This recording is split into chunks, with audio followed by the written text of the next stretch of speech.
सहनावतु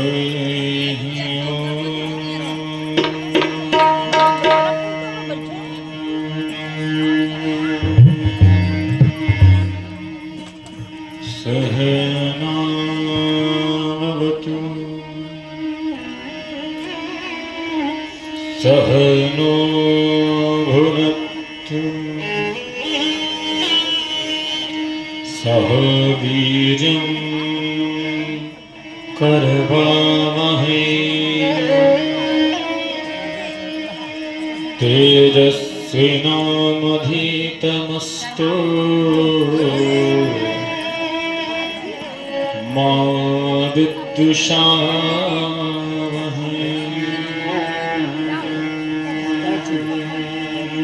ध्येयं सदा परिभावनमभीष्टदोहम्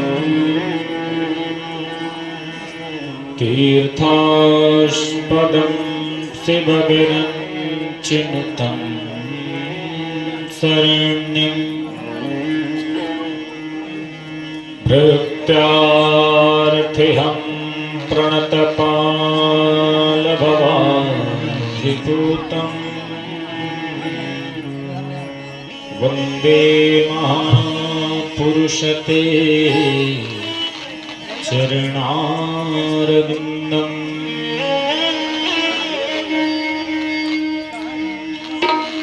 वंशी विभूषितकरान्नवनीरदाभ पीताम्बरादरुणविन्दफलान्धरुष्ठा पूर्णेन्दुसुन्दरमुखा दरविन्दनेत्रा कृष्णात् परं किमपि त्वमहं न जाने। वागर्थाविवशं पृक्तो वागर्था प्रतिपत्तये जगतः पितरो वन्दे पार्वती परमेश्वरो। जयन्ते मंगला काली भद्रकाली कपालिनी दुर्गा क्षमा शिवा धात्री स्वाहा स्वधा नमोस्तुते। उल्लंघ सिंधु सलिलं सलीलं यह शोक बन्धिं जनकात्मजाया आदाय तेनैव ददाह लङ्कां नमामि तं प्राञ्जलिराञ्जनेयम्। अपने अपने घरन की सब काहू को पी उन्हें पीर सब घरन की धन्य धन्य रघुवीर। जय जय श्री राधा रमन जय जय नवल किशोर जय गोपी चित चोर प्रभु जय जय माखन चोर। माखन चोर भगवान की जय हो। वृंदावन बिहारी लाल की जय हो। भागवत भगवान की जय हो। श्री हनुमान जी महाराज की जय हो। जय जय श्री राधे जय जय श्री राधे जय जय श्री राधे।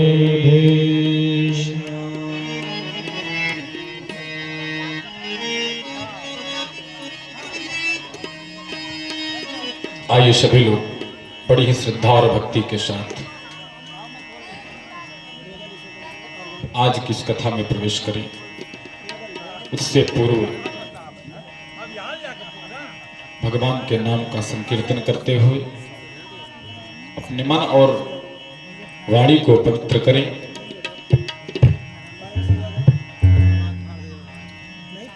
बोल हरि हरि हरि बोल केशव माधव गोविंद बोल।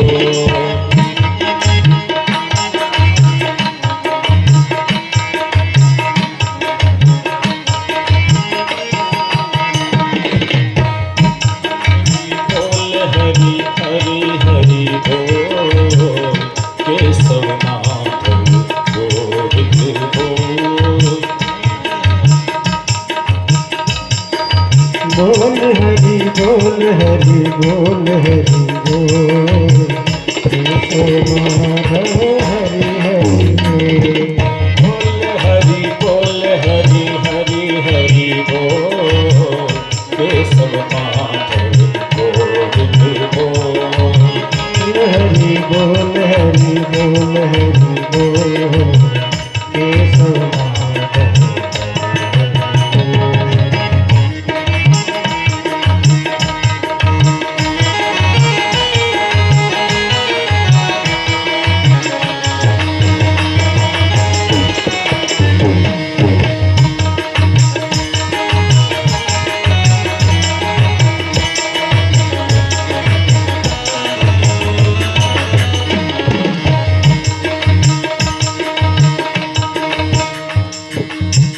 नाम प्रभु का है सुखकारी पाप कटेंगे क्षण में भारी। पाप कटेंगे क्षण में भारी पाप कटेंगे क्षण में भारी। नाम कपीले अमृत घोल नाम कपीले अमृत घोल। बोल हरि हरि बोल केशव माधव गोविंद बोल। बोल हरि बोल हरि बोल हरि बोल केशव माधव हरि बोल।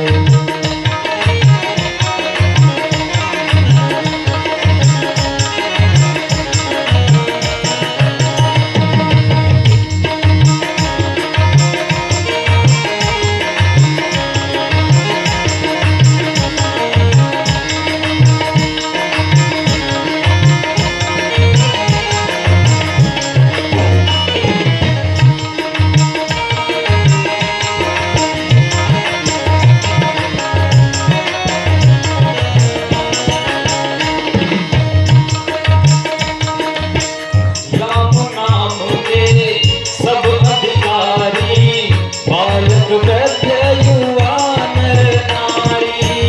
राम नाम के हरि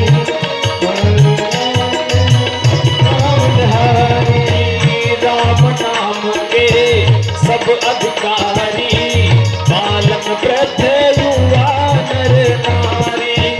बालक वृद्ध युवा नारी बालक वृद्ध युवा नारी। हरि जपैत उठ कतहु न डोल हरि जपैत उठ कतहु न डोल। जन्म गवाता क्यों अनमोल जन्म गवाता क्यों अनमोल। बोल हरि हरि हरि बोल केशव माधव गोविंद बोल। बोल हरि बोल हरि बोल हरि बोल केशव माधव हरि बोल। बोल हरि हरि हरि बोल केशव माधव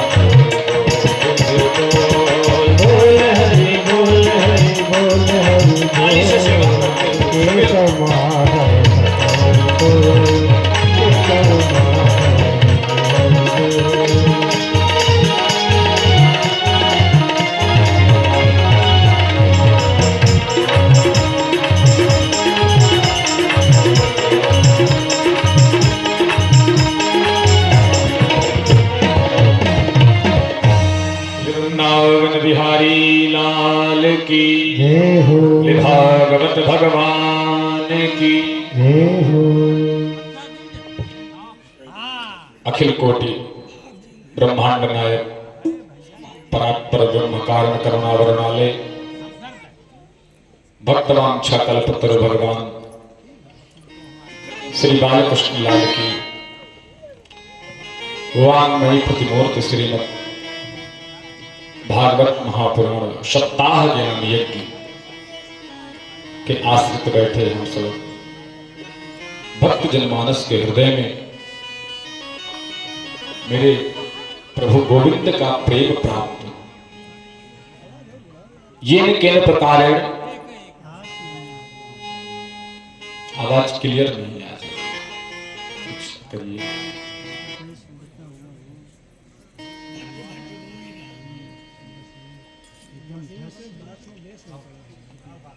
इन सब कथाओं और सत्संग श्रवण करने का इन सब का श्रेय जो जाता है ना, वह सिर्फ यही होता है कि गोविंद के चरणों से प्रेम हो जाए।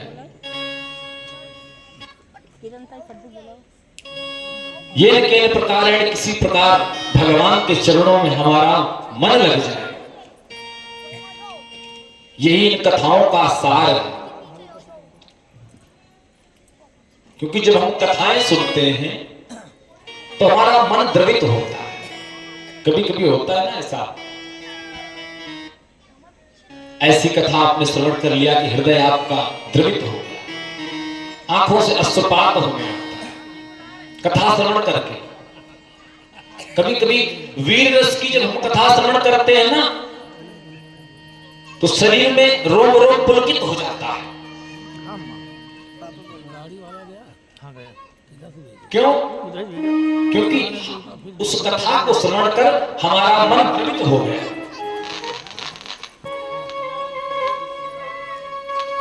इन कथाओं को सुनकर हमारा मन द्रवित हो गया। यही तो कथाओं का सार होता है।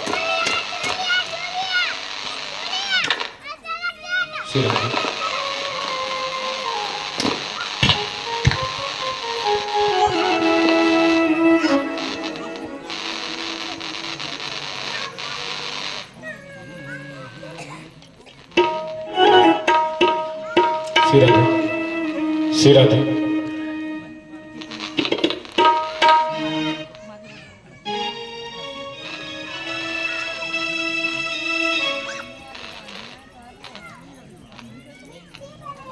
पार्क कर रहा हूं।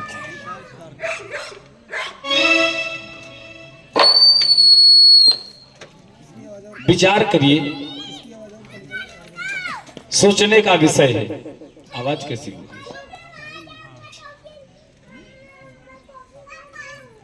कि हम उन जगन्नाथ प्रभु को क्या दे सकते हैं? कुछ दे सकते हैं? कुछ नहीं दे सकते। सिर्फ दे सकते हैं तो अपना मन, अपना प्रेम परमात्मा।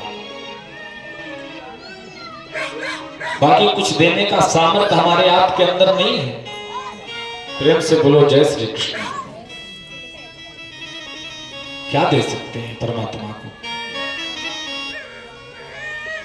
एक भक्त एक बार गया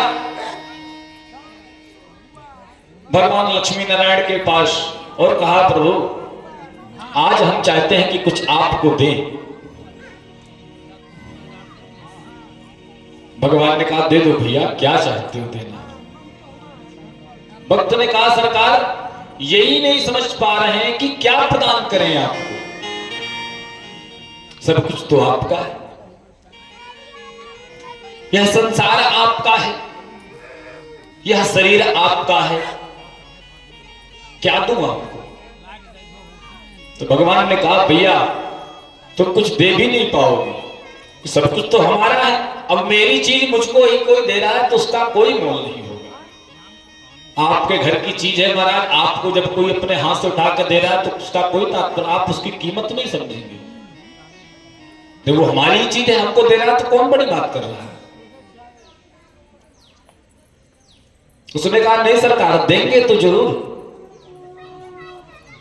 देंगे जरूर, पर क्या तुम ये नहीं समझ पा रहे हैं? क्योंकि रत्नाकरस्तव गृहं गृहिणी च पदमा। भगवान ने कहा भैया, भक्त ने कहा सरकार, इस संसार में सबसे ज्यादा बहुमूल्य हैं तो हीरे जवाहरात इत्यादि जो रत्न पाए जाते हैं, बहुत मूल्य है इनका महाराज। ये सब आपको दूं कुछ,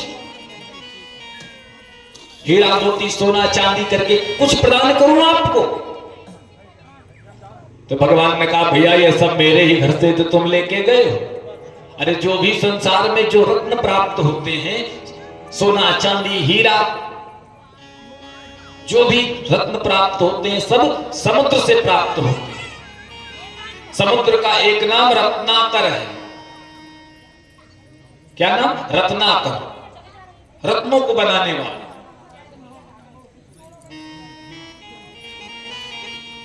तो महाराज ये रत्न आप हमें देंगे, मेरे ही घर से निकाल के मुझे ही दे रहे हो, कोई मोल नहीं। क्योंकि प्रभु रत्नाकरस्तव गृहम, अरे प्रभु रत्नाकर तो जहां से हम हीरे मोती इत्यादि लेके आते हैं वो सब तो आप ही के घर से लेके आते हैं। तव गृहम, आपके गृह से। भक्त ने कहा सरकार कुछ रुपया पैसा दे दे, 1 लाख 2 लाख 10 लाख। भगवान ने कहा भैया तुम हमें क्या रुपया पैसा लक्ष्मी दोगे?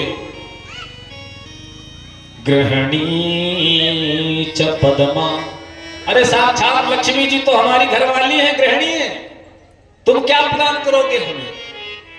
साक्षात लक्ष्मी तो हमारे चरणों में बैठी रहती है, हमारी घरवाली, तुम क्या प्रदान कर सकते हो हमें? भक्त ने कहा सरकार ये भी नहीं दे सकते। किम देयमद्य भवतो जगदीश्वराय, हे जगदीश्वर आपको मैं क्या दूं?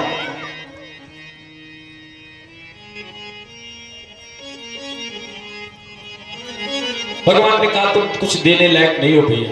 भक्त ने कहा नहीं सरकार, एक चीज मैं अवश्य आपको प्रदान करूंगा।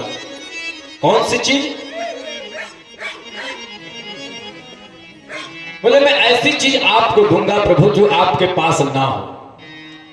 भगवान ने कहा मेरे पास तो सब कुछ है भैया, क्या नहीं है? कहा हाँ एक चीज नहीं है आपके पास। क्या? बोले आपका मन आपके पास नहीं है। मेरा मन मेरे पास नहीं है, तुम्हें कैसे पता? बोले इसलिए पता है क्योंकि हमने रामचरितमानस पढ़ा था, और रामचरितमानस में लिखा हुआ है जिस समय भगवान श्री सीताराम जी पुष्प वाटिका में सर्वप्रथम श्री किशोरी सीता जी का दर्शन करते हैं, तो गोस्वामी जी वहां पर बड़ी सुंदर बात लिखते हैं कि करत बत कही अनुज सन मन सिय रूप लोभान। आप बातें तो अपने बत कही, करत बत कही अनुज सन, आप बातें तो अपने अनुज छोटे भाई लक्ष्मण से कर रहे थे, लेकिन आपका मन सिय रूप लोभान, आपका मन सीता जी के रूप को देखकर लोभित हो गया।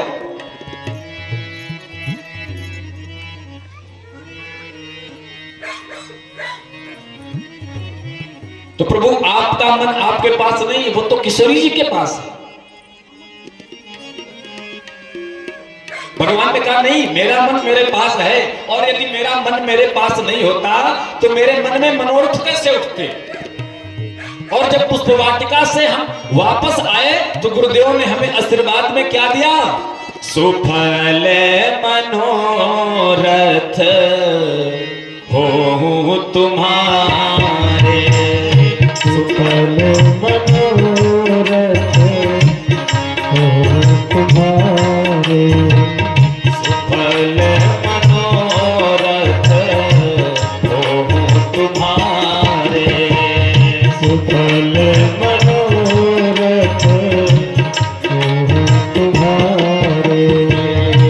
राम लखन सुनी भये सुखारे, राम लखन सुनी भये सुखारे, राम लखन सुनी भये सुखारे, राम लखन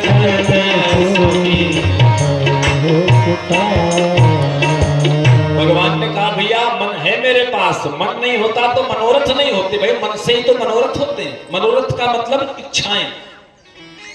अगर मन नहीं होता तो मनोरथ नहीं होता, और मनोरथ नहीं होता तो गुरुदेव आशीर्वाद कैसे देते? गुरुदेव ने आशीर्वाद दिया है कि तुम्हारे जो भी मनोरथ हैं, जो भी मन में इच्छा किया है तुमने, वह सब सफल हो, पूर्ण हो।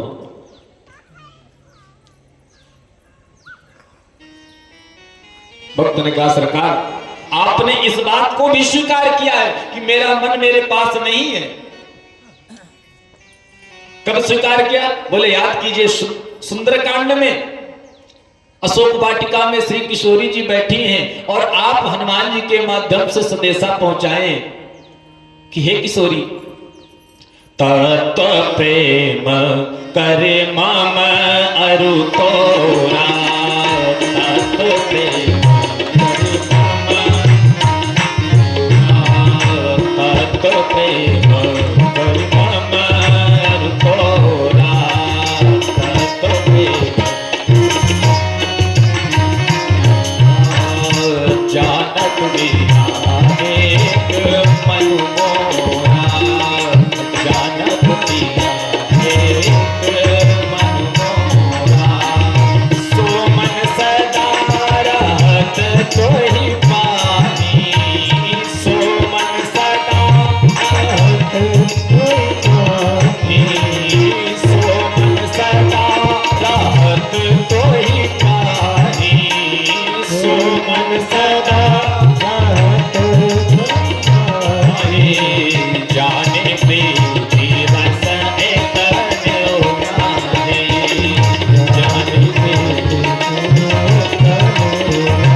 तत्व प्रेम कर मम और तोरा।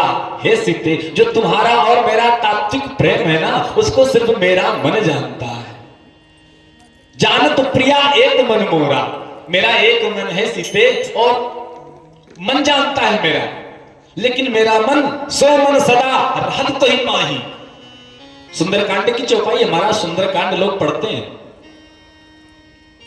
सो मन सदा रहत तो ही पाई, मेरे पास किशोरी जी एक ही मन है, और लेकिन मेरा वह मन भी तो सदैव आपके पास रहता है। इसका मतलब आपके पास प्रभु आपका मन नहीं है। भक्त ने अपनी बात सिद्ध कर दी परमात्मा के सामने। भगवान ने स्वीकार किया, हाँ भैया मेरा मन मेरे पास नहीं है, वो तो किशोरी जी के पास है। तो भगवान, भक्त ने कहा सरकार, अगर आपका मन आपके पास नहीं है तो ऐसा करिए ना, आप मेरा मन ले लीजिए, क्योंकि मैं अपने मन से बहुत परेशान हूं महाराज। तो मेरा मन लेकर आपका काम चल जाएगा और मेरा काम बन जाएगा। प्रेम से बोलो जय श्री कृष्ण। भक्त ने कहा सरकार, मैं बहुत दुखी हूं इस मन से, इसको जब भी आपकी तरफ लेने पहुंचता हूं महाराज, आपकी तरफ लगाता हूं ना, तो दुकान मकान का हिसाब करने चला जाता। माला लेके बैठो महाराज तो याद आता है, पता नहीं आज दुकान में कोई गलत सौदा तो नहीं हो गया।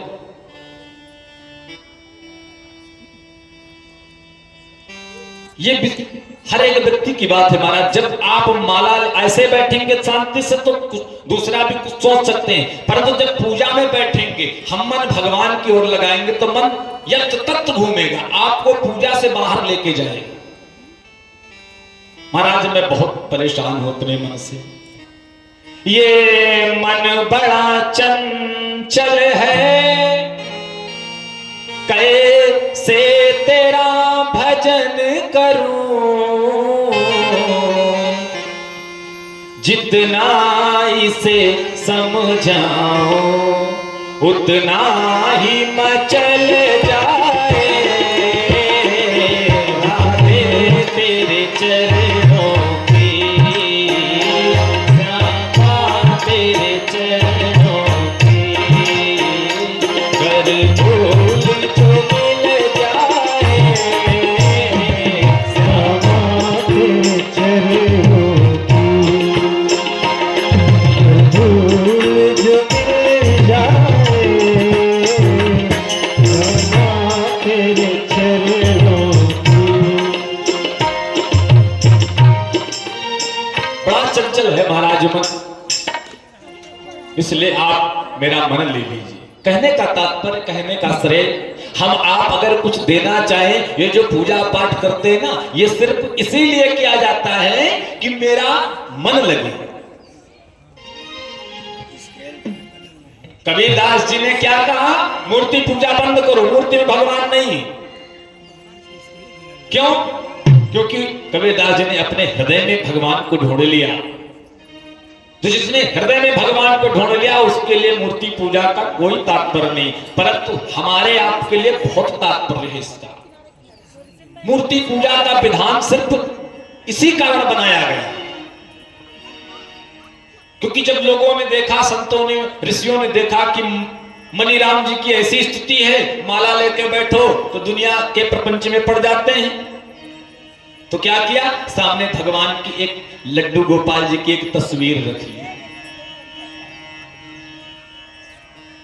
एक मूर्ति ला के रख लिया। तो क्या होगा उससे? बोले हमारा मन जो है वो लड्डू गोपाल में लगा रहे, हमारा मन श्री बालकृष्ण लाल में लगा रहेगा। क्योंकि जब हम छोटे से लड्डू गोपाल को देखेंगे ना महाराज, तो हमारा मन पुत्र प्रेम की ओर अग्रसर होगा। हाँ बस ठीक है लगा दिया। हाँ। इसलिए मूर्ति पूजा का विधान बनाया गया। सर्वप्रथम सर्वोपरि पूजा तो महाराज मानसिक पूजा होती है, कुछ मत करिए। कोई धूप बत्ती अगरबत्ती नैवेद्य लगाने की आवश्यकता नहीं है। करना क्या है? आंख बंद करके बैठ जाइए, बस भाव के साथ भगवान का पूजन चले। एक महाकंजूस एक संत के पास गए, एक बार कहा महाराज ऐसी कोई पूजा बताओ जिसमें 1 रुपए का भी खर्चा ना हो। अब संत के पास तो महाराज सभी समस्याओं की औषधि होती है। संत ने कान में मंत्र दे दिया, जाओ बेटा। सेठ जी आए, आकर के प्रतिदिन भगवान का उसी क्रम से पूजा करने लगे। सर्वप्रथम स्नान करके आ जाए, आकर के बैठ गए, आंखें बंद कर लिया। अब बंद करके भाव से भगवान का पूजन करते हैं। देखिए कैसे कर रहे हैं। सेठ जी बैठे हैं, मन में विचार बना रहे हैं। देखो स्वर्ण की एक थाल है, एक स्वर्ण का लोटा है, और मेरे लड्डू गोपाल जी की स्वर्ण की एक मूर्ति है। उस मूर्ति को हम अपने सामने बैठा करके स्वर्ण के लोटे से उसको स्नान करा रहे हैं। गोपाल जी को स्नान हो गया, बढ़िया मखमल के रेशमी वस्त्र से भगवान का शरीर पोंछ रहे हैं, साफ कर रहे हैं, पानी सुखा रहे हैं। मन ही से करना कुछ नहीं, आंख बंद किए बैठे, मन से चल रहा है। फिर मन में विचार बना रहे हैं। अब भगवान को हम बहुत ही सुंदर, बहुत महकने वाली इत्र लगा रहे हैं, बहुत महंगी वाले इत्र। जब झूठे में करना है तो सबसे महंगी चीज कराइए। प्रेम से बोलो जय श्री कृष्ण। मन ही मन में विचार कर रहे हैं। इत्र लगाया, सुंदर वस्त्र पहनाया। वस्त्र पहनाने के बाद अब कहते हैं भगवान को भोग लगाएंगे, हम ठाकुर जी को भोग लगाएंगे। भोग में क्या? आज हम ठाकुर जी को खीर खिलाएंगे। तो खीर के लिए महाराज तुरंत सेठ जी मन ही मन में चल रहा है, कर कुछ नहीं रहे। अब मन ही मन से सेठ जी जा रहे हैं, हम जा रहे हैं एक बढ़िया कपिला गाय से दूध दूहे। जाकर के बैठकर दूध लिया, दूध लेके आए, दूध को भगोने में चढ़ा दिया, अग्नि पर चढ़ा दिया दूध को। दूध उबलने लगा तो अब उसमें चावल डालेंगे। चावल डाल दिया। अब देख रहे हैं सेठ जी अब धीरे धीरे पक भी रहा है। आंख बंद किए मन ही मन में सोच रहे हैं चावल हमारा थोड़ा सा पक गया है, तो अब उसमें 2 मुठ्ठा चीनी डाल दी। खीर बनकर तैयार हो गई। अब भाव के साथ मन ही मन में, प्रभु मेरी खीर को आप स्वीकार करिए।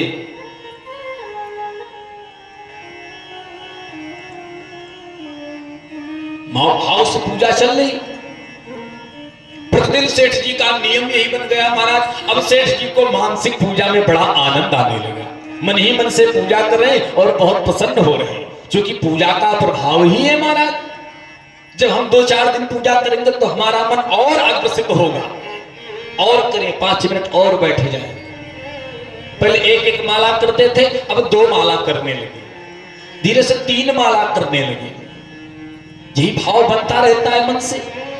और सेठ जी उसी प्रकार अभी पहले 2-4-5 मिनट करते थे, फिर आधा घंटा लगा, अब घंटों घंटों सेठ जी बैठे रहते, भगवान की पूजा कर रहे हैं, भगवान के पैर धुला रहे हैं, भगवान को मुख धुला रहे हैं। सारी पूजा मन से ही चल रही है सेठ जी की।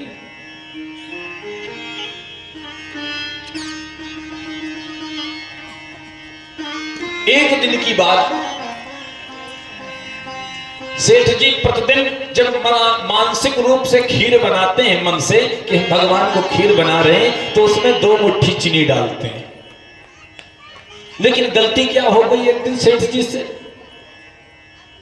प्रतिदिन 2 मुट्ठी चीनी डालते थे, एक दिन 3 मुट्ठी चीनी पड़ गई गलती से। अब सेठ जी को लगा रहे चीनी तो ज्यादा हो गई।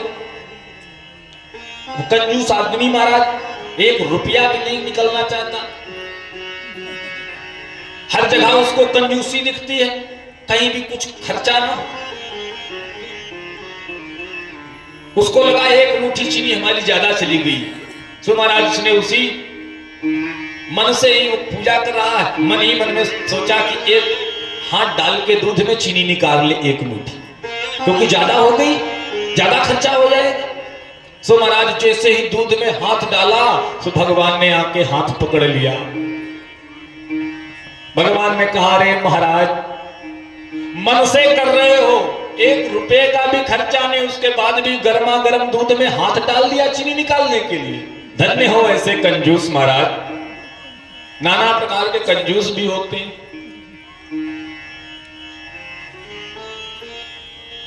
एक बार 3 कंजूस, गांव वालों ने खुद कहा बहुत कंजूस है, तो तीनों ने विचार बनाया अब हम भी खर्चा करेंगे। क्या खर्चा करेंगे? बोले घी खाएंगे। चलो सभी तीनों लोग घी लेते हैं। घी लेने चले गए। 250-250 ग्राम घी लिया तीनों। कहा देखो भाई, बड़े हिसाब से खाना है घी को। तीनों ने 1-1 सीसी में, बोतल में घी को भर लिया। घी खाने लगे। कुछ दिन बाद तीनों पुनः एक साथ मिले, तो तीनों ने कहा, रे भाई कैसे चल रहा है आपका घी? क्योंकि जीवन में 1 रुपया भी कभी व्यर्थ नहीं खर्चा होने दिया। कैसे चल रहा है आपका घी? तो पहले ने कहा, भाई हम तो इस तरह से घी खाते हैं, क्योंकि बड़ी महंगाई का जमाना है महाराज, सभी रोटियां बना देते हैं। रोटी बनाने के बाद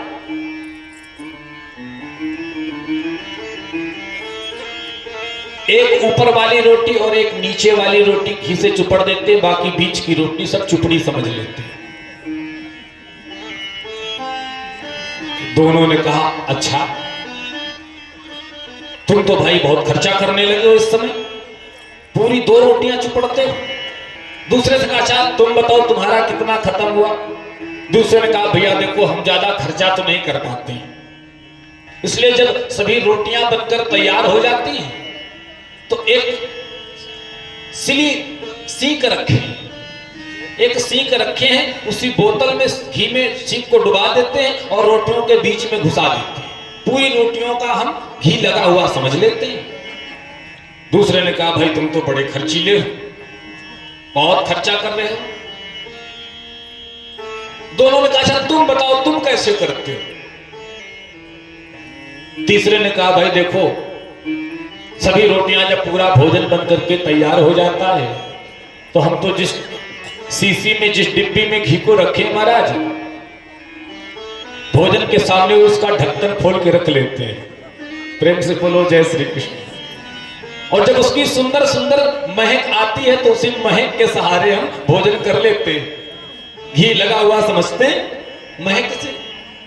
प्रेम से बोलो जय श्री कृष्ण। कहने का तात्पर्य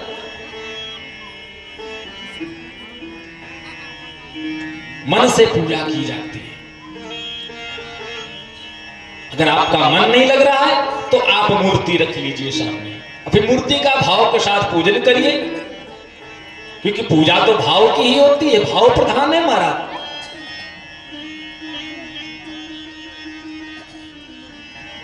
भाव के साथ पूजा करें। अच्छा, कहीं कहीं महाराज हमने देखा है कुछ माताओं को लड्डू गोपाल लेकर के इतना सुंदर सेवा करती, इतना सुंदर सेवा करती कि जब देख लो ना तो आंखों में अश्रुपात हो जाता है कि वास्तव में क्या समझकर पूजा कर रही है।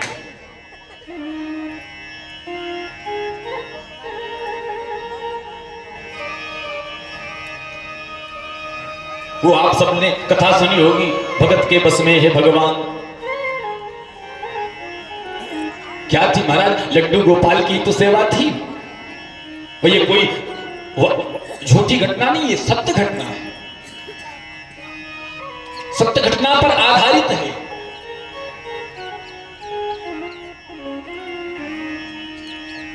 ये तो भाव। और ये लड्डू गोपाल की पूजा तो महाराज इसीलिए की भी जाती है, अपना लल्ला समझ के, अपना पुत्र समझ के। मेरा छोटा सा लल्ला, छोटा सा है लल्ला मेरा। जो लड्डू गोपाल रखते महाराज है आप लोगों के पास? किसी किसके यहाँ हाथ उठाएंगे? अच्छा, बहुत लोगों के पास है। अरे छोटा सा है लल्ला मेरा, करतब करे कमाल। छोटा सा है लल्ला मेरा, करतब करे कमाल। लड्डू गोपाल मेरो, लड्डू गोपाल, लड्डू गोपाल। लड्डू गोपाल मेरो, लड्डू गोपाल। छोटा सा है लल्ला मेरा, छोटा सा है लल्ला मेरा, करतब करे कमाल। लड्डू गोपाल मेरो, लड्डू गोपाल, लड्डू गोपाल मेरो।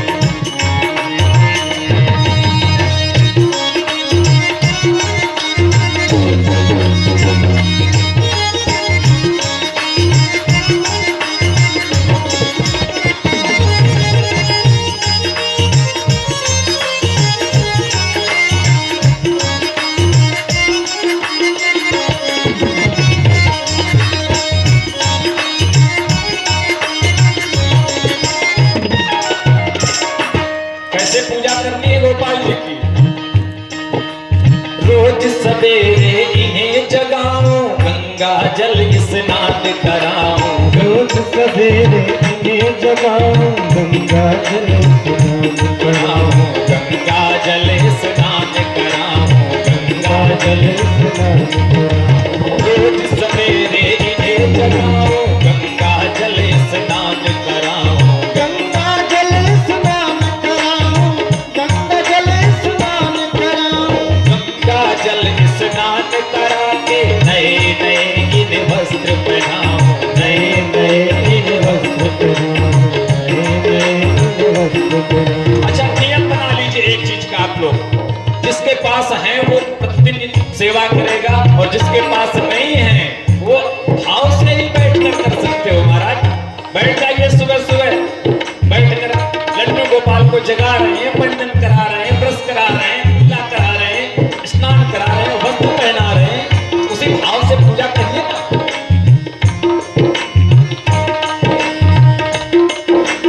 गंगा जल स्नान करा के नए नए इन वस्त्र पहनाऊं, नए नए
से नहीं, तरह तरह से इन्हें सजाओ, माखन मिश्री का भोग लगाओ, माखन मिश्री का भोग लगाओ। तरह तरह से इन्हें सजाओ, माखन मिश्री का भोग लगाओ, माखन मिश्री भोग लगाओ। माखन मिश्री भोग लगाओ, माखन मिश्री। और जहाँ लड्डू गोपाल को महाराज माखन मिश्री मिला सो पला गया। जैसे पलाया इतरा के फिर चले कन्हैया हो।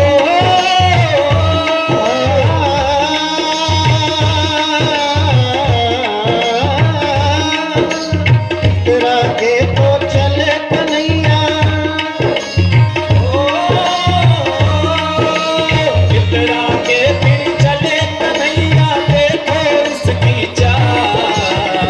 लड्डू गोपाल मेरो, लड्डू गोपाल, लड्डू गोपाल मेरो, लड्डू गोपाल, लड्डू गोपाल मेरो, लड्डू गोपाल। लड्डू गोपाल मेरो, लड्डू गोपाल।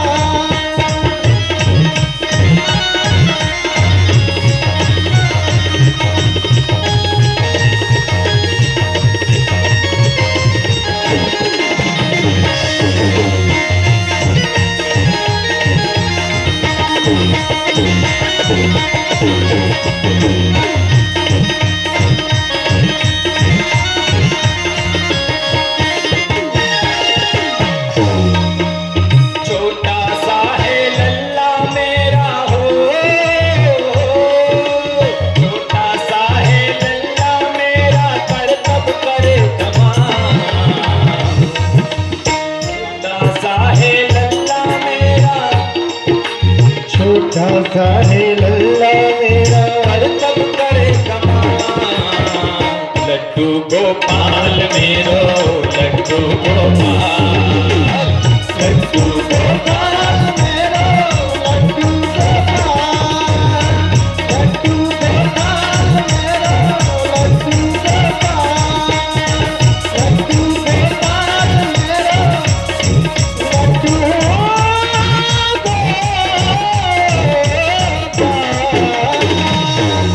वो लड्डू गोपाल भगवान की जय हो। भाव से पूजा होती है महाराज, भाव से करते रहिए, खूब करते रहिए, क्या जाता है। 1 रुपया का खर्चा नहीं। और ये भी आगे ये भी बताया गया कि कलयुग पुण्य हो ही नहीं पापा। आपके द्वारा कलयुग में मन से कोई पाप हो जाए तो उसका दोष नहीं लगता, लेकिन मन से यदि पुण्य हो जाए तो उसका फल अवश्य प्राप्त हो। मन से कोई अपराध हो जाए, इसलिए भाव की पूजा होती है महाराज। मन से ही सही, जिसके पास नहीं है लड्डू गोपाल, मन से ही बैठ के कराते हैं, उसी से आपका मन महाराज द्रवित होगा, निश्चित बात है। और हम दे भी क्या सकते हैं महाराज जगन्नाथ को, ये प्रेम भक्ति और भाव तो समर्पित है। इसे भजन करते हैं, लोग कहते हैं भजन कर रहे हैं। भजन का मतलब क्या होता है? गाना सुनना। प्रेम से बोलो जय श्री कृष्ण। आवाज नहीं आई, सुनाई नहीं पड़ा क्या बोलना। बोले भागवत भगवान की।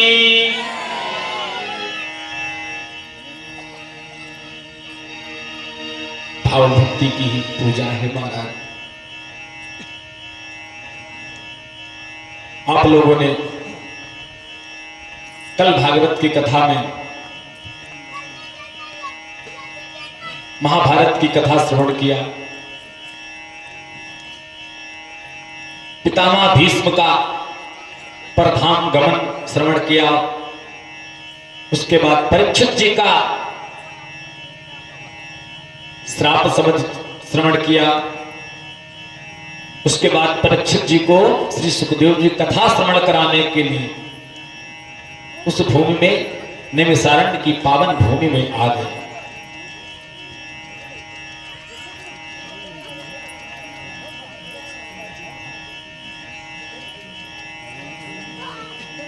श्री सुखदेव जी महाराज परीक्षित से कहते हैं, परीक्षित तुम्हें 7 दिन प्राप्त हुए, तुम्हें 7 दिन प्राप्त हुए अपने मोक्ष का करने में। इसलिए मैं कहता हूं 7 क्षण भी बहुत होते हैं। लव निमेष सत्संग तात स्वर्ग अपवर्ग सुख धरिय तुलाए कयंग तो तूलनता ही सकल मिली जो सुख लव सत्संग। गोस्वामी तुलसीदास जी कहते हैं तात स्वर्ग अपवर्ग सुख। और ये ज्ञान कौन दे रहा है महाराज? विचार करिए। नाम लंकिनी एक निशीचरी, निशीचरी है, राक्षसी है। नाम है लंकिनी, लंका के मुख्य द्वार पर खड़ी होकर लंका की सुरक्षा करती है। विचार देखिए रावण की कितनी बड़ी व्यवस्था थी कि हनुमान जी कैसे लंका में प्रवेश कर रहे थे, मशक समान, और उसके बाद भी लंकिनी की नजर से हनुमान जी बच नहीं पाए। लंकिनी ने डांट दिया हनुमान जी को, अरे सट, मेरी आज्ञा के बगैर तू लंका में प्रवेश कैसे कर रहा है? हनुमान जी ने कहा भैया हम तो भगवान का नाम राम राम करते चले जा रही है, हमें सट कर रही है, हमें मूर्ख कर रही है। हनुमान जी ने क्या किया था? मुठिका एक महाकपि हनी, एक मुक्का हनुमान जी ने लगा दिया। अब विचार करिए हनुमान जी का मुक्का जिसके ऊपर लगेगा उसकी क्या स्थिति होगी, क्योंकि पवन तनय बल पवन समाना जिह गिरि चरण देहि हनुमंता चलो सुगा पाताल तुरंता। हाँ, हनुमान जी महाराज का जब इतना पर्वताकार शरीर बना तो जिहगिरी, जिस पर्वत पर हनुमान जी चरण रख देते हैं वह पर्वत पाताल में चला जाता। कितना बल है, विचार करिए। और ऐसे बलशाली हनुमान जी का मुठका एक महाकपि हनी, एक मुक्का लगाया सो ही महाराज पूरा वेद वेदांत का ज्ञान लंकिनी को प्राप्त हो गया। प्रेम से बोलो जय श्री कृष्ण। एक ही मुक्का में सारा वेद वेदांत खुल गया। अब लंकिनी हनुमान जी से कह रही है कि प्रभृति नगर की जय सब काजा। आप प्रवेश करिए लंका में, अपने सभी कार्य करिए। अब लंकिनी हनुमान जी को कह रही है कि हे हनुमान जी, ये भगवान की बहुत बड़ी कृपा हम पर हुई कि जो हमें आपका सत्संग प्राप्त हो गया। लंकिनी हनुमान जी से कह रही है कि हे हनुमान जी, तात स्वर्ग अपवर्ग सुख, स्वर्ग का सुख, अपवर्ग मतलब मोक्ष का सुख। मोक्ष का मतलब हमारा जब मोक्ष हो जाता है तो हमें दूसरा जन्म नहीं प्राप्त होता। हमें भगवान वायु रूप में परिणित कर देते हैं, हमें भगवान जल रूप में परिणित कर देते हैं, फिर हमें मनुष्य की 84 लाख योनियों से हम मुक्त हो जाते हैं। यही मोक्ष है। लंकिनी करे हनुमान जी महाराज, स्वर्ग का सुख, मोक्ष का सुख लेकर के तराजू के एक पलड़े पर रख दीजिए। धरिय तुला एक अंग और तूल न साय ताहि सकल दिशि मिली जो सुख लव सत्संग। लव सत्संग लव निमेष कहते हैं। लव सत्संग का मतलब जितनी देर में मेरी एक पुतरी, आंख की पुतरी जो होती है, जितनी देर में पलक झपकती, कितना समय लगता है एक बार पलक झपकने में? 2, 4, 5 सेकंड। और उसका भी 1/4 भाग कर दिया जाए और वो सत्संग जितनी देर में पुतली गिरती है उतनी देर के समय को 4 भाग में बांट दें और 1 भाग का सत्संग यानी 1 सेकंड का सत्संग भी आपके लिए कल्याणकारी हो सकता है। तुलनता ही, उसको तौला नहीं जा सकता, क्योंकि सत्संग की महिमा ही अपार है। हम जब सत्संग करते हैं हृदय द्रवित होता है, भगवान की ओर अग्रसर होते हैं और यही जीव के मुक्ति का हेतु है। क्योंकि नारायण तो अहेतु की कृपा करने वाले हैं। किसी पर कैसी कृपा भगवान की हो जाए कुछ कहा ही नहीं जा सकता। सुखदेव जी कहते हैं परीक्षित 7 क्षण भी बहुत है कल्याण के लिए।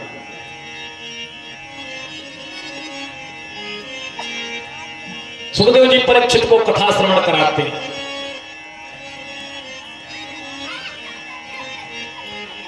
परीक्षित जी पूछते हैं कि महाराज मुझे भगवान की, मेरे प्रभु की उस दिव्य माधुर्य कथा का श्रवण कराइए जिसके श्रवण करने मात्र से जीव का ताप संताप समाप्त हो जाता है।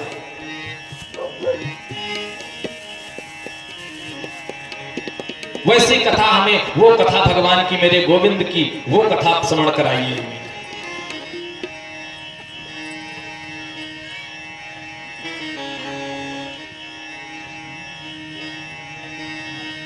महाराज परीक्षित जी कथा स्मरण कराते हैं कि परीक्षित जी को सुखदेव जी कथा स्मरण कराते हैं। कहते हैं परीक्षित,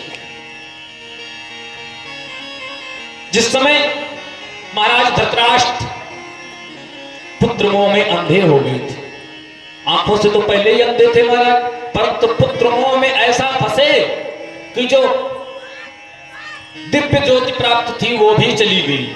अब जो भी पुत्र कर रहा है वही सब सही है।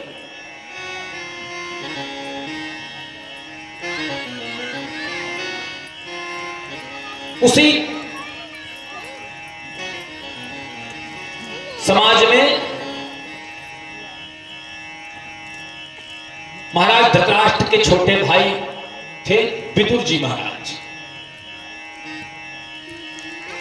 जब महाभारत का प्रारंभ हुआ ना, विदुर जी महाराज ही एक ऐसे थे जिन्होंने खुलकर विरोध किया। जिस समय द्रौपदी जी का चीर हरण हो रहा था, अगर किसी ने विरोध किया तो सिर्फ विदुर जी ने, परंतु कुछ कर नहीं सकते थे चूंकि मंत्री थे, सचिव थे। अधिकार तो राजा के पास होता है और राजा महाराज कुछ करना नहीं चाहता था पुत्र मोह में। उसी दिन महाराज जब फाइनल हो गया, निर्णय हो गया कि अब महाभारत होना ही निश्चित है, तो महाराज विदुर जी ने अपना धनुष और बाण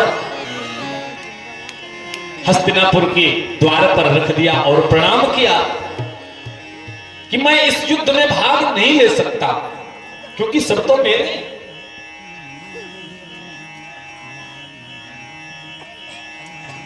अच्छा, विदुर जी महाराज अपने बड़े भाई धृतराष्ट्र जी को समझाते थे कि महाराज आप अनुचित कर रहे हैं, आप गलत कर रहे हैं पांडवों के साथ। यह पांडवों का राज्य है, आप पांडवों को वापस कर दीजिए। परंतु समझ में नहीं आया, सो महाराज धनुष बाण रख दिया और कहा मैं किसी की तरफ से नहीं, मैं तो तीर्थ यात्रा में निकल रहा। तीर्थ यात्रा में विदुर जी महाराज चले गए। इधर महाभारत हो गया, समाप्त हो गया। समाप्त होने के बाद एक दिन यमुना जी के किनारे किसी प्रकार भगवान का परम धाम हो गया। तो भगवान ने परम धाम जाने से पहले भगवान के एक बहुत ही घनिष्ठ मित्र थे उद्धव जी महाराज, बहुत ही ब्रह्म ज्ञानी। उद्धव जी महाराज को भगवान ने दिव्य ज्ञान प्रदान किया और कहा यह ज्ञान तुम विदुर जी को श्रवण करा देना, क्योंकि विदुर जी को मैंने कुछ नहीं दिया और मेरा बहुत बड़ा भक्त है विदुर।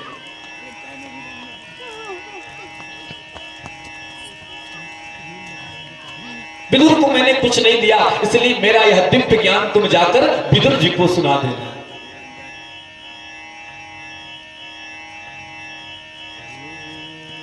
क्योंकि महाराज विदुर जी महाराज बड़े ही भगवान के बड़े प्रिय भक्त थे।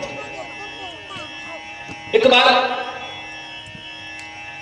शकुनी ने दुर्योधन को सलाह दी कि ऐसा करो कि श्री कृष्ण वासुदेव को अपने पक्ष में मिला लो तो युद्ध तुम्हारा हो जाए। तो दुर्योधन ने कहा क्या करें मामा श्री? तो कहा बढ़िया व्यवस्था कराइए नाश्ता पानी की, खूब बढ़िया मालपुआ रबड़ी बनवाइए और निमंत्रित करिए श्री कृष्ण को। वो आएंगे और उस निमंत्रण को स्वीकार करेंगे, भोजन पाएंगे, जब कुछ नमक खा लेंगे महाराज तो नमक का फर्ज इंसान अदा ही करता है। दुर्योधन ने महाराज 56 भोग बनवाया, 56 भोग बनवाकर भगवान को निमंत्रित किया। हे वासुदेव कृष्ण, आप मेरे इस 56 भोग को स्वीकार करें। निमंत्रण लेकर निमंत्रण पाकर भगवान पधारे।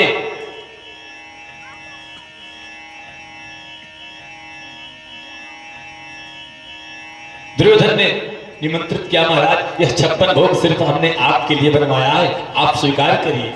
तो भगवान ने कहा दुर्योधन मैं अवश्य तुम्हारा इस 56 भोग तुम्हारे प्रसाद को स्वीकार करता, परंतु प्रसाद 2 स्थिति में पाया जाता है। या तो पाने वाले को अत्यधिक भूख हो, क्षुधा हो तो भोजन करेगा व्यक्ति, और या फिर पाने वाले का अत्यधिक प्रेम हो। नहीं एक रोटी और ले लीजिए, एक रोटी और ले लीजिए, तो व्यक्ति पेट भर भी जाता फिर भी कहता है ठीक है भाई कोई बात नहीं, आपका प्रेम तो दे दीजिए। तो 2 ही स्थिति में प्रसाद पाया जाता है, भोजन पाया जाता है। लेकिन दुर्योधन मैं देख रहा हूं कि ना तो तुम्हारे अंदर प्रेम है और ना मुझे भूख लगी, इसलिए इस भोजन का क्या तात्पर्य? और रही मेरे भोजन की बात, तो आज तो हमारा निमंत्रण विदुर काका के यहां, भगवान ने ऐसे ही बोल दिया विदुर काका के यहां आज का हमारा निमंत्रण है। जो महाराज सुना तो विदुर जी ने आवाज लगाई, हे लल्ला मैंने कब निमंत्रण दिया? मुझे क्यों निमंत्रित कर रहे हो? मैंने कब तुमसे कहा निमंत्रण के लिए? तो भगवान ने कहा विदुर काका अगर नहीं कहा तो अब समझ लो तैयारी करो हम आ रहे हैं। क्योंकि विदुर जी बड़े भक्त थे भगवान।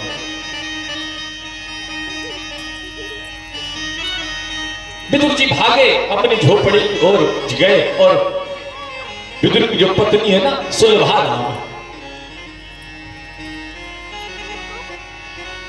महाराज विदुर ने विदुरानी को समझाया देखो कन्हैया आ रहे हैं, उनकी व्यवस्था करो, मैं बाजार जा रहा हूं कुछ खाने के लिए नाश्ता के लिए लेकर आऊं उनकी।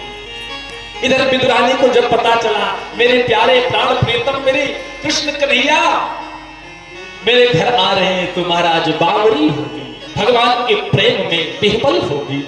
विदुरानी दौड़ते दौड़ते गई, घर को साफ किया, साफ करके स्नान करने बैठी थी, स्नान किया ही था थोड़ा सा कि उसी समय भगवान ने आकर दरवाजे में खटखटाया, काकी दरवाजा खोलो, मैं आया हूं द्वारिका से श्री कृष्ण, दरवाजा खोलो।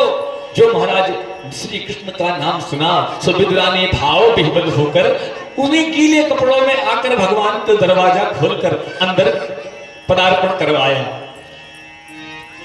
इतना पावरी हो गई है विदुरानी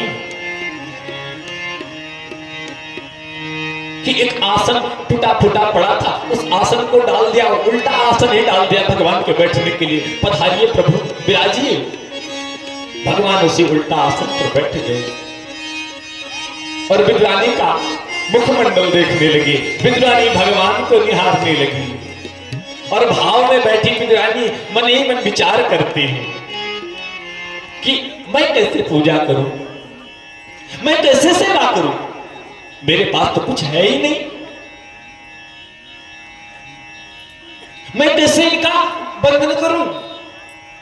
लेकिन भाव है विदुरानी के पास, महाराज भाव से पूजा कर रही है विदुरानी। विदुरानी कहती है हे मेरे प्राण प्रियतम, अगर मेरी पहुंच होती, अगर आसमां तक रसाई हो अपनी पहुंच, अगर आसमान तक मेरी पहुंच होती तो तुम्हें चांद तारों की माला पहनाए। अगर मेरा हाथ आसमान तक जाता ना तो मैं चांद तारे तोड़ लाती और आपको माला पहनाती। अगर आसमां तक रसाई हो अपनी तो तुम्हें चांद तारों की माला पहनाए, और तेरे पैर धोवे हम फूलों के रस से, और तुझे आज नहलाए हम चांदनी से। प्रभु आपके पैर हम फूलों के पुष्प के रस से धोती, चांदनी से आपको स्नान करवाती, पर क्या करूं, मेरे पास तो कुछ है ही नहीं। लेकिन मेरा प्रेम है कन्हैया, मेरे प्रेम को आप स्वीकार करो। जन्म जन्मांतरों से तुम्हारे दर्शन की तो आस लगी है।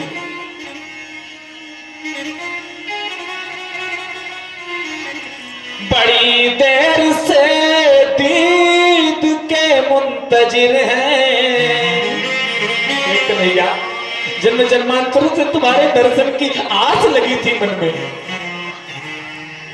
अब आ गए हो तो तुम मुस्कुराओ तो हम मुस्कुराएं।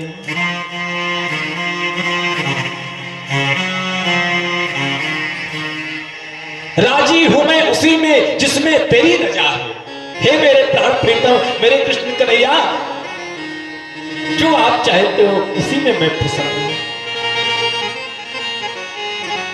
बड़ी देर से दीद के मुंतजिर हैं, जो तुम मुस्कुराओ तो हम मुस्कुराएं। भगवान ने कहा काकी जब पे चलो द्वारिका ते कछु खायो ना, और बड़ी जोरन की भूख लगी है, कुछ हो तो लेके आओ ना। ये वही कृष्ण है जो दुर्योधन से कह रहे थे न पाने वाले के भूख है और न पवाने वाले का प्रेम है। वही दुर्योधन विदुरानी से कह रहे काकी बड़ी जोरन की भूख लगी है, कुछ हो तो लेके आओ। विद्वानी ने कहा लाला अभी काका बाजार गए, कुछ लेके आएंगे तो पाइयो। नहीं कहा कि मुझे बहुत भूख लगी, कुछ लेके आओ। काकी ने कहा अच्छा ठीक है मैं जाती हूँ और लेके आती हूँ। तो बगल में एक केले की बगीची है, केले की बगीची में गई और जाकर के केले तोड़ रही है। केले कैसे तोड़ रही वो भी कुछ पता नहीं। कच्चे पक्के जो मिल रहे तोड़ के लाकर डलिया में रख दिया।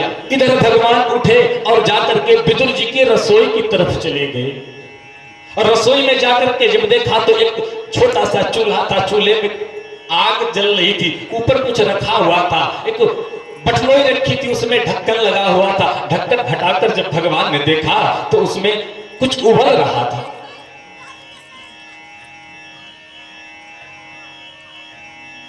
भगवान ने हाथ डाल के निकाला, दूसरे हाथ पे रखा तो देखा उसमें सरसों का साग उबल रहा था।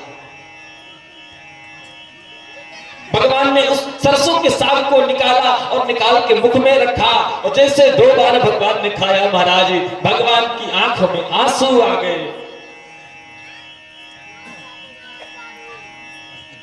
ये खाते हैं मेरे भक्त, ये खा के जीवन यापन करना पड़ता है मेरे भक्तों को। आज भगवान विदुर जी की परिस्थिति पर महाराज रुदन कर रहे हैं। किसी ने पूछा प्रभु आप तो माखन मिश्री खाने वाले हो, आज सरसों का साग कैसा लग रहा है? भगवान ने कहा बहुविधि स्वाद बताई, बड़ा स्वाद आ रहा है मुझे इन सरसों के साग में। विचार करिए उस साग में ना नमक है, ना मिर्च है, ना तेल, ना मसाला, ना कुछ, सिर्फ पानी में उबला हुआ सरसों का साग, और भगवान खा रहे बहुविधि स्वाद बताई, बड़ा स्वाद आ रहा है। इधर विदुरानी आई, विदुरानी ने जब देखा दौड़ी, अरे कन्हैया क्या कर रहे हो, क्या कर रहे हो, ये तुम्हारे लिए नहीं, इसको रखो। विदुरानी ने कहा, भगवान ने कहा काकी बड़ा स्वाद आया आपके सरसों के साग में।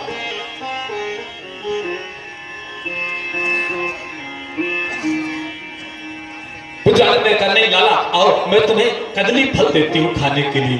भगवान को लाकर पुनः उसी उल्टे आसन पर बैठा दिया और भगवान को केले छील कर देने लगी बिदुरानी। और भगवान खा रहे हैं। अच्छा भाव इतना है, प्रेम में मगन इतना है कि कैसे दे रही है ये भी नहीं ज्ञात है। तो गिरी गिरी सब तेत गिराई,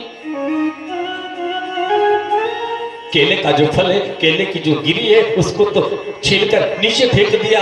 और छिलका देत श्याम मुख माही। बोलो भाई भगवान छिलका खा रहे हैं और बड़े भाव से खा रहे हैं। प्रेम से बोलो जय श्री कृष्ण। यही तो प्रेम है महाराज, यही तो भाव है।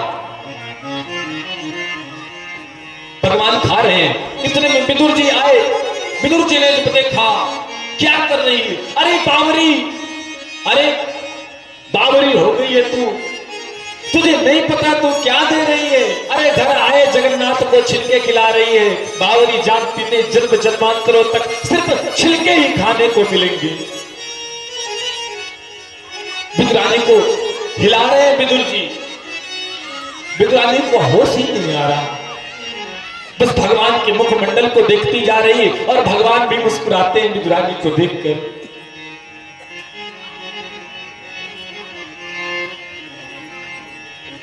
और भगवान की मुस्कान ही महाराज ऐसी है। तेरी मंद मंद मुस्कनिया पे हो, तेरी मंद मंद मुस्कनिया पे बलिहार प्यारे जो, बलिहार प्यारे जो। मंद मंद मुस्कनिया पे बलिहार प्यारे जो, बलिहार प्यारे जो, बलिहार प्यारे जो, बलिहार प्यारे जो।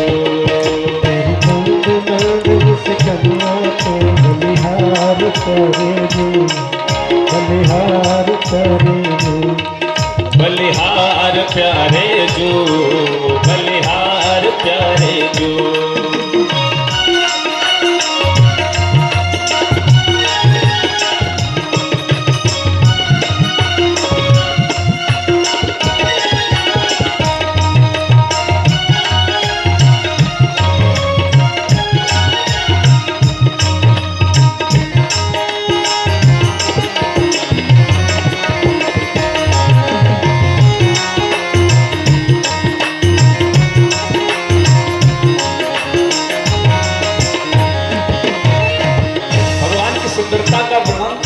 कैसे?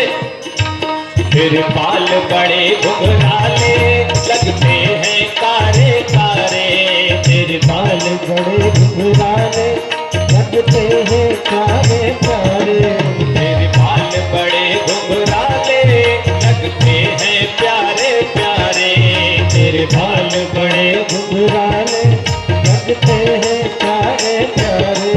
तेरी तिरछी सी चितवनिया पे, तेरी तिरछी से चितवनिया पे बलिहार प्यारे जो,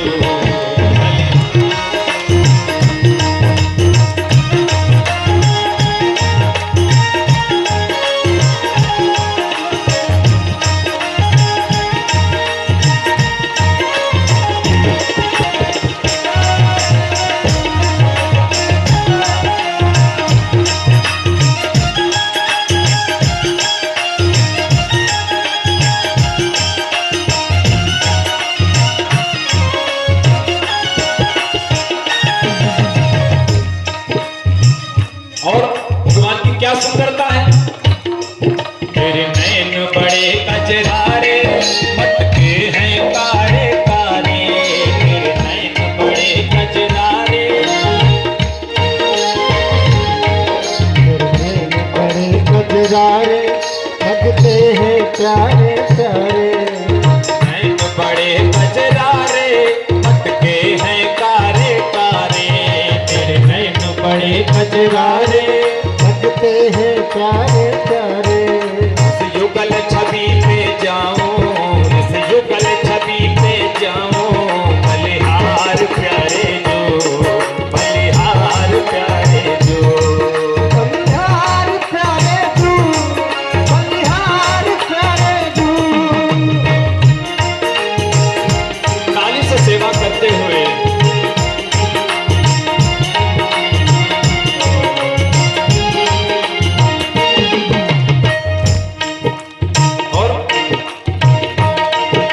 तेरे संग में राधा प्यारी लगती है जग से प्यारी।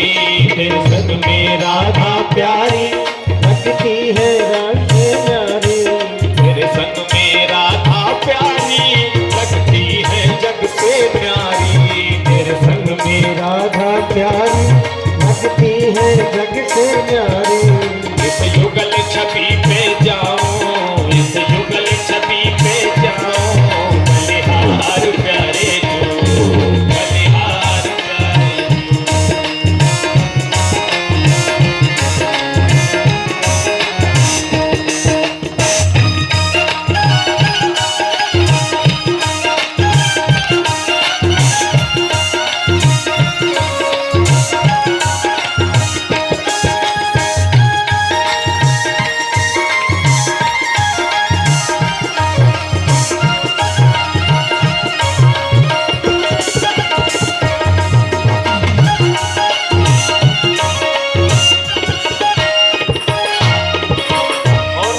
तेरी चाल जब मतवाली लगती है प्यारी प्यारी।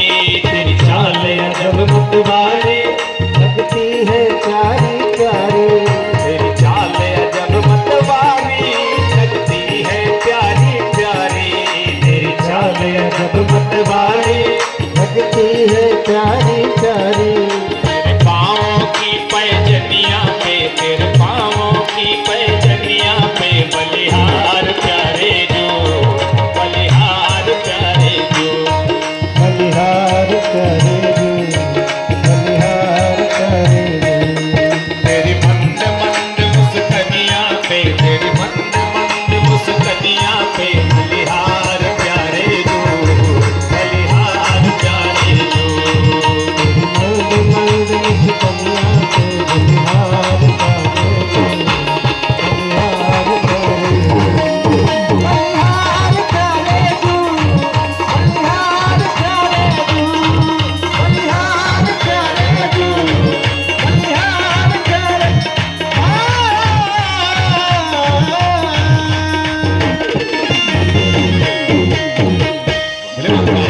बिहारी लाल की जय हो। विदुरानी भगवान की मुस्कान को देख रही भाव से और देखते हुए